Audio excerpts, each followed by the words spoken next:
ప్రభుత్వం తెచ్చిన పరిశ్రమలను తనవేనని చెప్పుకుంటున్న జగన్ రెడ్డి క్రెడిట్ చోరీ డిజార్డర్ అనే వ్యాధితో బాధపడుతున్నారని, ఆయన ఆ జబ్బు నుంచి త్వరగా కోలుకోవాలని మంత్రి నారా లోకేష్ ఎద్దేవా చేశారు.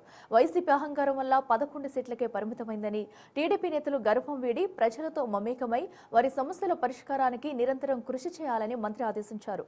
గుంటూరు జిల్లా మంగళగిరిలోని టీడీపీ కేంద్ర కార్యాలయంలో జరిగిన క్లస్టర్ ఇన్ఛార్జీల శిక్షణ తరగతుల్లో మంత్రి నారా లోకేష్ పాల్గొని దిశానిర్దేశం చేశారు. ఈ సందర్భంగా వ్యక్తులు శాశ్వతం కాదని, తెలుగుదేశం పార్టీ ఒక నిరంతర విద్యాసంస్థ వంటిదన్నారు. రాబోయే 4 దశాబ్దాల పార్టీ భవిష్యత్తును నిర్ణయించేది కార్యకర్తలేనని ఆయన పేర్కొన్నారు. టీడీపీ నాయకులను తయారు చేసే కార్ఖానా అని క్లస్టర్ ఇన్ఛార్జీలు తమ పరిధిలోని బూత్ స్థాయి నుండి పార్టీని బలోపేతం చేయాలని మంత్రి లోకేష్ సూచించారు. కష్టపడి పనిచేసే వారికి పొలిట్ బ్యూరోలో కూడా చోటు దక్కుతుందని భరోసా ఇచ్చారు.